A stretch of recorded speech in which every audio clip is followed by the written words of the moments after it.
Hello प्यारे बच्चों, कैसे हैं आप सभी। स्वागत है आपके अपने YouTube channel Sunny global study में। आज की क्लास है क्लास 11th के हिंदी के काव्य खंड का तीसरा चैप्टर, जिसका नाम है मीराबाई के पद।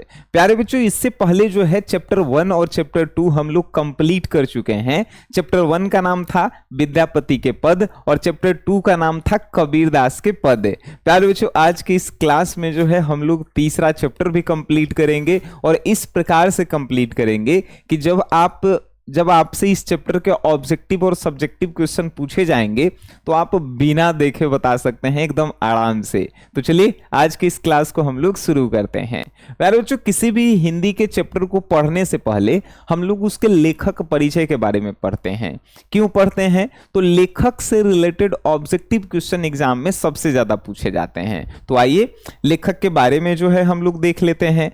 आपसे कहेगा कि ये जो पद है, जो तीसरा चैप्टर है, जैसे मीराबाई के पद जो है, ये हिंदी के क्लास 11th के हिंदी के काव्यखंड का तीसरा जो है चैप्टर है, जिसके राइटर मीराबाई हैं। अब आपसे क्वेश्चन पूछा है, ये मीराबाई के पद जो है किस भगवान के भक्ति से संबंधित है? तो आप कहिएगा कृष्ण भक्ति से संबंधित है। ठीक है। अब पूछा मीराबाई का जन्म कब हुआ? 1504 में जो है इनका जन्म हुआ। और आपसे पूछेगा कि निधन कब हुआ? तो 1558 से लेके 1563 के बीच में जो है इनका निधन हुआ। मतलब कंफर्म नहीं है। कहीं कहीं किताबों में हम देखे हैं कि 1546 भी जो है बताया गया है इनका निधन का डेट। ठीक है। तो ये जो है कोई कंफर्म नहीं है कि कब हुआ, तो जो किताब में दिया हुआ है हम लोगों को वही जो है याद रखना पड़ेगा। जन्म 1504 में और निधन जो है 1558 से 63 के बीच में। अब देखिए इनका जन्म स्थान कहाँ रहा, मतलब मीराबाई का जन्म कहाँ पे हुआ? तो राजस्थान के मेवाड़ के समीपवर्ती गांव कुर्की में हुआ।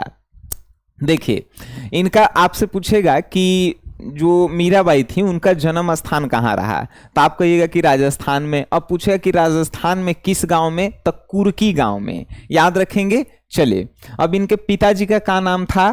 तो राठौर रतन सिंह या रत्न सिंह राठौर भी जो है आप कह सकते हैं। ठीक है। राव दूजा जी के पुत्र और जोधपुर नगर बसाने वाले राव जोधा जी के पौत्र थे। पौत्र मीन्स पोता होता है। ये राठौर रत्न सिंह जो है दूजा जी के जो है पुत्र थे और राव जोधा जी के जो है पोता थे। ठीक है। चलिए अब इनका विवाह, मतलब मीराबाई का जो है विवाह कब हुआ, किनसे हुआ? तो चित्तौड़ के राणा सांगा के ज्येष्ठ पुत्र, ज्येष्ठ मीन्स बड़े पुत्र, राणा भोजराज से जो है 1516 में जो है विवाह हुआ। और विवाह के 7 वर्षों के बाद ही जो है उनके पति भोजराज का जो है निधन हो गया। तो आपसे पूछेगा कि मीराबाई के जो है पति का नाम क्या रहा? तो राणा भोजराज। इनकी शादी जो है कब हुई? तो 1516 में हुई। ध्यान रखेंगे आप सभी। चलिए वेरी गुड। अब जो है इनकी रचनाएं कौन कौन सी है? गीत गोविंद की टीका के लेखक कौन है? भाई मीराबाई हैं। नरसिंजी का मायरा के लेखक कौन है? मीराबाई हैं।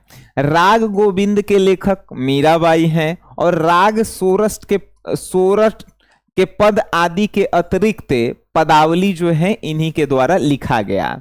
प्यारे बच्चों, ये जो हम लोगों ने पढ़ा है इससे ऑब्जेक्टिव पूछे जाएंगे भर भर के। जन्म कब हुआ? 1504 में। निधन कब हुआ? अगर ऑप्शन में 1546 है तो 1546 मारेंगे, नहीं तो 1558 से 63 के बीच हम लोग मार देंगे। ठीक है। यह अनुमानतः है, किसी को फिक्स पता नहीं है। जन्म कहाँ हुआ? राजस्थान में कुर्की गांव में। अब इनके पिताजी का नाम रत्न सिंह राठौर कहिएगा। ठीक है। अब जो है इनके पति का नाम राणा भोजराज। कब शादी हुआ? 1516 में हुआ। ये जो है आपको याद रखना है। चलिए अब इनके जो है बारे में कुछ खास चीजें जो है जान लीजिए। तो आपसे पूछेगा कि मीराबाई जो है वो किस भगवान को अपना पूज्य मानते थे? तब भगवान श्री कृष्ण को जो है मीराबाई बचपन से ही जो है क्या मानती थी? तो अपना जो है भगवान मानती थी, उसके भक्ति में विलीन रहती थी। अब देखिए बचपन से ही मीराबाई का मन भगवान श्री कृष्ण की भक्ति में लग गया था। वे कृष्ण को अपना पति मानती थी और उनके प्रति अत्यंत प्रेम और समर्पण रखती थी। मतलब आपसे पूछेगा कि मीराबाई के पूज्य कौन थे, या आपसे पूछेगा कि भगवान श्री कृष्ण के पूज्य जो है कौन से कवि रहे, तो आप कहेंगे मीराबाई। ठीक है, मीराबाई और श्री कृष्ण का नाता आप इस प्रकार से समझ सकते हैं कि मीराबाई बचपन से ही जो है भगवान श्री कृष्ण की भक्ति पूजा आराधना करती थी और बचपन से ही भगवान श्री कृष्ण को जो है मीराबाई ने अपना पति मान लिया। बात समझ गए? चलिए, आपसे पूछा कि मीराबाई जो है किस काल की जो है लेखिका है, तो आप कहिएगा भक्ति काल की लेखिका है। आपसे पूछेगा कि मीराबाई जो है किस भाषा की लेखिका है, तो आप कहिएगा राजस्थानी भाषा से मिलता जुलता ब्रज भाषा की जो है लेखिका है। सगुन भक्ति, सगुन कृष्ण भक्ति की जो है ये लेखिका, कहेगा कि किस गुण की, तो सगुन कृष्ण भक्ति। ठीक है, ये भी आप बोल सकते हैं। बात समझ में आया? तो यहां से ऑब्जेक्टिव भर भर के आपसे पूछे जाएंगे। तो ये रहा लेखक के बारे में। अब जो है इस पाठ के बारे में हम लोग जानते हैं, क्योंकि लेखक से तो ऑब्जेक्टिव पूछेगा ही पूछेगा, पाठ से तो डायरेक्ट कहता है कि पहले पद का अर्थ बता दीजिए। ठीक है, आइए देखिए, इस चैप्टर में जो है 2 पद है, ये पद नंबर 1 और यहां पे जो है पद नंबर 2। बात समझ गए? अब ये पद 1 और पद 2 में क्या कहा गया है, तो पद 1 और पद 2 में जो है श्री कृष्ण जी जो हैं, श्री कृष्ण जी से मीराबाई इतना ज्यादा प्रेम कर रही हैं कि क्या बताएं। मतलब दोनों पद में जो है उन्होंने प्रेम के बारे में इतना बताया है कि मैं तुमसे दूर रह ही नहीं सकती। मतलब मीराबाई जो है श्री कृष्ण से कह रहे हैं कि मैं तुमसे दूर रह ही नहीं सकती, तुम जहां जाओगे जहां जहां मैं जाऊंगा।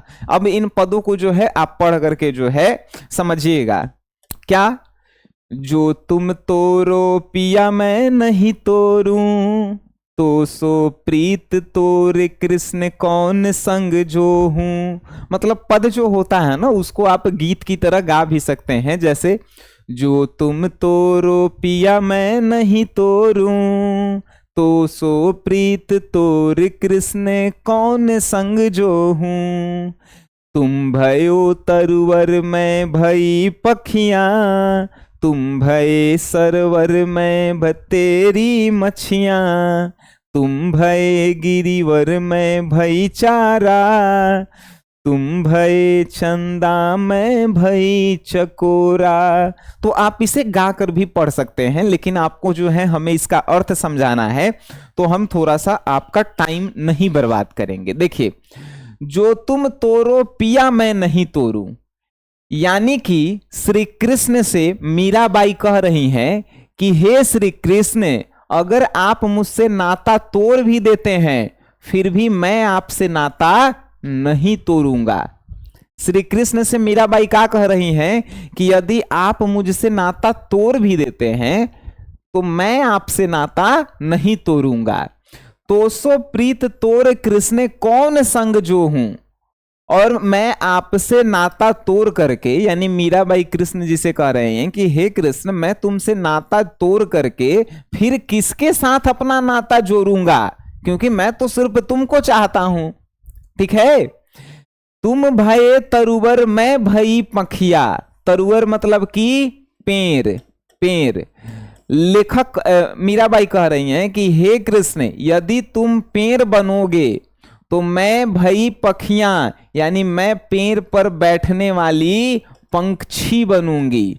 ठीक है, तुम भये सरवर मैं तेरी मछिया, और यदि श्री कृष्ण तुम यदि तालाब बनोगे, सरवर मीन्स तालाब, तो मैं बनूंगा तालाब में रहने वाली मछली बनूंगा।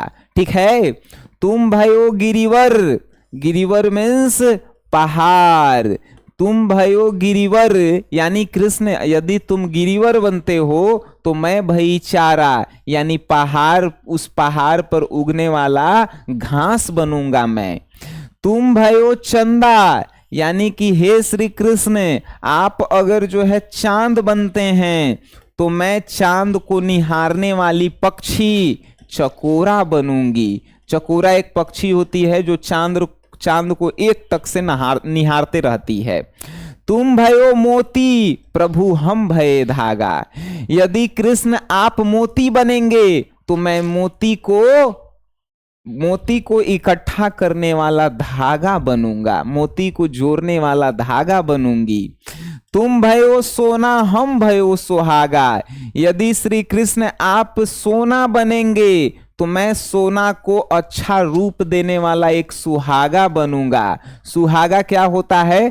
तो सोना में मिला करके जो है सोना को आभूषण बनाया जाता है, ठीक है, क्योंकि सोना बहुत कड़ा चीज होता है। सोना को अगर मान के चलिए हार बनाना है, कान में के बनाना है, नाक में के बनाना है, तो उसमें सुहागा मिलाना होगा। सुहागा मीन्स कह सकते हैं कि कॉपर मिला दिए या और कुछ मिला दिए, ठीक है।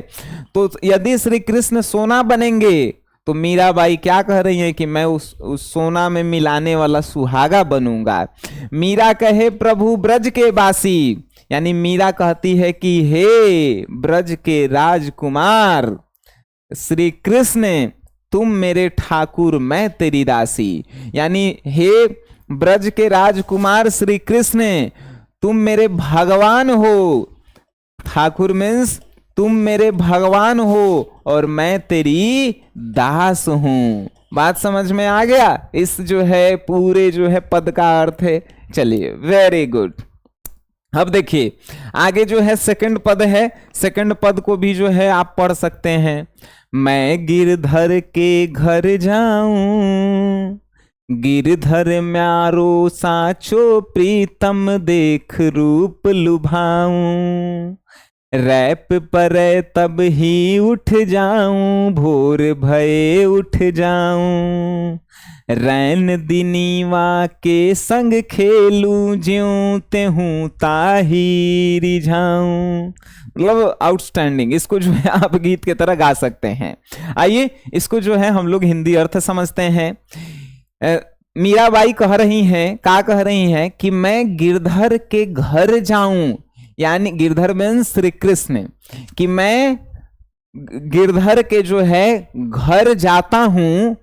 गिरधर मारो साचो प्रीतम, यानी गिरधर जो है मेरा सच्चा प्रेम है।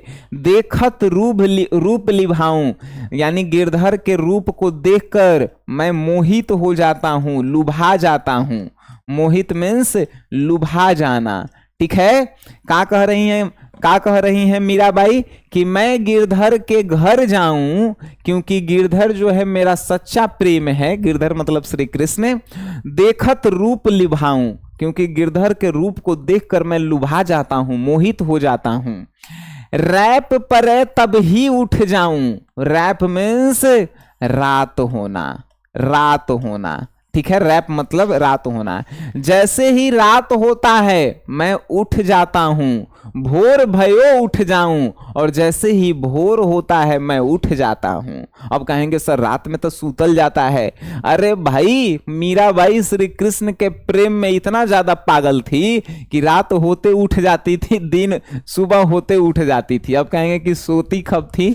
जब उसको जो है नींद आता था। तो यहीं पे जो है कहा जा रहा है रैप पर तब ही उठ जाऊं, भोर भये उठ जाऊं, यानी रात होता है तब भी मैं उठ जाता हूं, भोर होता है फिर भी मैं उठ जाता हूं।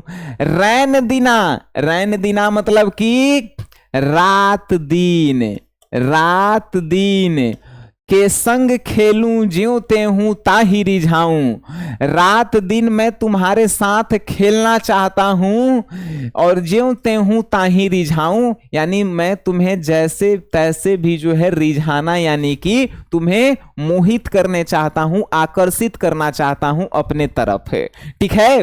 अब फिर से एक बार समझिए क्या करें। मैं गिरधर के घर जाऊं, यानी मीराबाई कह रही हैं कि मैं श्री कृष्ण के घर जाता हूं क्योंकि गिरधर मेरा सच्चा प्रेम है, उसको रूप को देखकर मैं लुभा जाती हूं। रैप पर तद ही उठ जाऊं, यानी जैसे ही रात होता है मैं उठ जाता हूं, भोर भये उठ जाऊं, भोर होता है मैं उठ जाता हूं। रैन दिनावा के संग खेलूं, रात दिन मैं उसके साथ खेलता हूं। ज्यों तेहूं ताही रिझाऊं, और जैसे तैसे मैं उसको रिझाने का प्रयास, यानी अपनी तरफ मोहित करने का प्रयास करता हूं। जो पहिरावे सोई पहिरू, जो दे सोई खाऊं। यानी श्री कृष्ण मुझे जो पहनने के लिए कहते हैं मैं वही पहनता हूं, जो खाने के लिए देते हैं वही मैं खाता हूं। मेरी उनकी प्रीत पुरानी, कृष्ण और मेरी जो है प्रेम जो है बहुत पुरानी है। उन बिन पल ना रहा हूं, उनके बिना मैं एक पल भी नहीं जीवित रह सकता हूं। जहां बैठावे तित ही बैठूं, जहां वो बैठाएंगे मैं वहीं बैठ जाऊंगी। बेचे तो बिक जाऊं, और वो मुझे बेच भी दे तो मैं खुशी खुशी बिक जाऊंगी। ठीक है। मीरा के प्रभु गिरधर नागर, बार बार बलि जाऊं। यानी मीरा के प्रभु गिरधर के शहर में, नगर में मैं बार बार उन्हें देखने के लिए जाता हूं, उनके साथ खेलने के लिए जाता हूं। ठीक है। तो ये रहा दूसरे पद का अर्थ है। अब बताइए आपको समझ में आया कि नहीं आया? बच्चा जी हमने 3 चैप्टर जो है हिंदी के काव्य खंड में पढ़ा दिए हैं।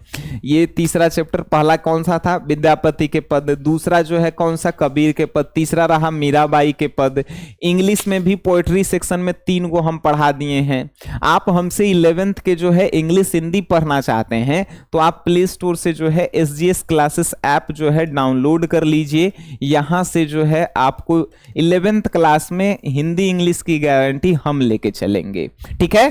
तो बच्चा जी मिलते हैं आप सभी से नेक्स्ट क्लास में। आज के लिए इतना ही। तब तक के लिए टाटा बाय बाय, धन्यवाद आप सभी लोगों का। Love you all.